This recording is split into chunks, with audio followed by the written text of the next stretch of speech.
Bismillahirrahmanirrahim. Assalamualaikum warahmatullahi wabarakatuh. Alhamdulillah, puji syukur kehadirat Allah Subhanahu wa taala. Salawat dan salam kepada baginda besar Nabi Muhammad sallallahu alaihi wasallam. Ikhwani fillah, sebulan penuh kita berpuasa. Yang menjadi pertanyaan untuk diri kami dan kita semua, apakah ibadah-ibadah yang kita lakukan, khususnya ibadah puasa, betul-betul menjadi sebuah ibadah atau hanya menjadi sarana untuk menahan lapar dan haus belaka. Jangan sampai kita masuk pada perkataan Nabi Muhammad sallallahu alaihi wasallam bahwa rubba sha'imin laisa lahu min siyamihi illa al-ju'i wal 'atash. Begitu banyak orang yang berpuasa tetapi dia tidak mendapatkan apa-apa dari puasanya melainkan hanya rasa lapar dan haus belaka.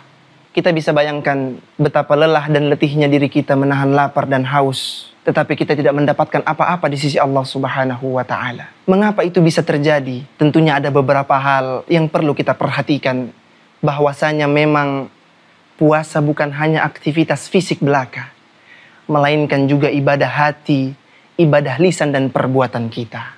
Para ulama menggolongkan ibadah puasa menjadi 3 tingkatan.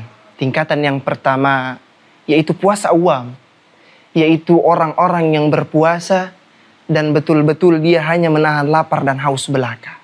Tingkatan yang kedua yaitu puasa khusus, yaitu orang-orang yang berpuasa selain dia menahan diri dari rasa lapar dan haus, menahan diri dari bersenggama di siang Ramadan, juga dia menahan diri dari maksiat kepada Allah Subhanahu wa taala, menahan lisan dari perkataan-perkataan yang buruk, perkataan-perkataan yang dusta, menahan pandangan-pandangan dari pandangan yang buruk, pendengaran-pendengaran yang tidak baik.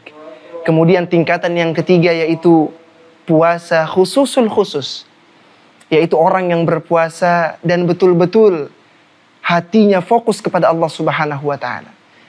Betul-betul dia mengharapkan pahala dari Allah, mengharapkan keridhaan Allah Subhanahu wa taala.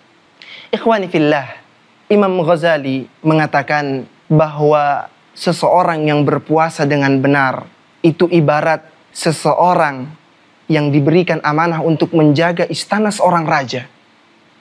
Dia bukan hanya menutup gerbang istana tersebut, tetapi dia juga memastikan istana itu akan dalam keadaan aman, tentram dari kemalingan dan yang lain sebagainya.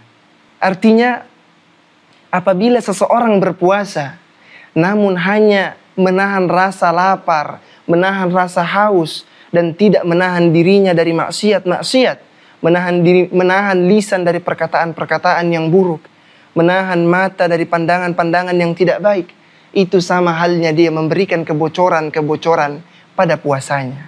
Olehnya, ada beberapa hal yang perlu kita perhatikan terkait hal-hal yang dapat menyia-nyiakan ibadah puasa kita. Yang pertama adalah ghibah dan fitnah. Sebagaimana Nabi Muhammad sallallahu alaihi wasallam mengingatkan kita dalam sebuah hadisnya, "Man lam yada' qaula az-zur wal 'amala bihi wal jahla falaysa lillahi hajatun fi an yada'a ta'amahu wa syarabahu."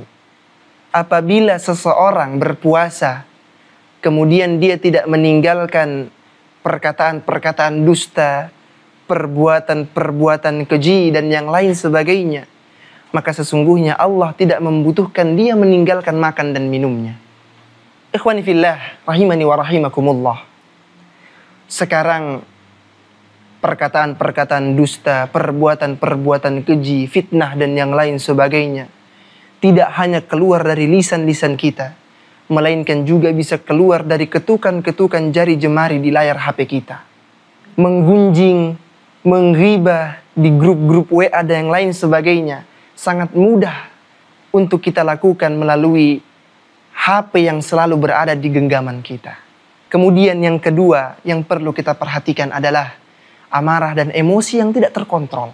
Nabi Muhammad sallallahu alaihi wasallam juga mengajarkan kepada kita dalam sebuah potongan hadisnya yang artinya, apabila ada seseorang yang mencaci, ada seseorang yang mengajak kita untuk bertengkar, baik secara lisan maupun secara fisik, maka katakan kepada orang tersebut, "Ana shaim," bahwa saya sedang berpuasa.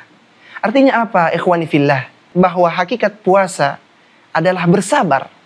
Bersabar dari menahan lapar, bersabar dari menahan haus, juga bersabar dari menahan amarah dan emosi kita. Kemudian yang terakhir, hal yang perlu kita wanti-wanti agar amalan ibadah puasa kita tidak sia-sia adalah menjaga pandangan kita, maksiat pandangan kita via media sosial.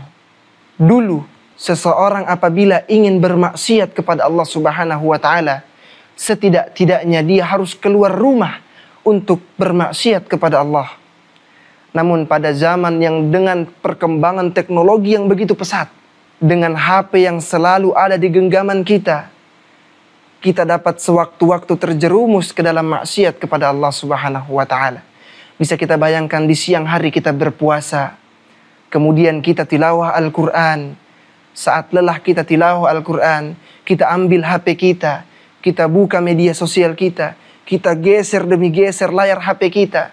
Bukan hanya hal-hal positif yang muncul di layar HP kita, melainkan juga hal-hal negatif yang dapat menjerumuskan kita ke dalam maksiat dan menyia-nyiakan amalan ibadah puasa kita. Maka pesan dari apa yang kami sampaikan ini untuk diri kami dan kita semua, jangan kita berpuasa, tetapi kita tetap memakan maksiat-maksiat dari mata kita, maksiat-maksiat dari telinga kita, dari langkah-langkah kaki kita ke tempat-tempat yang tidak diridai Allah Subhanahu wa Ta'ala. Semoga Allah Subhanahu wa Ta'ala menerima segala amal ibadah kita di bulan Ramadan ini dan menjadikan kita, menggolongkan kita pada golongan-golongan orang-orang yang mendapatkan predikat ketakwaan di bulan Ramadan. Sebagaimana firman Allah, "Ya ayyuhalladzina amanu kutiba alaikumus shiyam kama kutiba alal ladzina min qablikum la'allakum tattaqun." Agar kalian bertakwa, agar kita semua bertakwa. Semoga yang sedikit ini dapat bermanfaat untuk diri kami dan kita semua.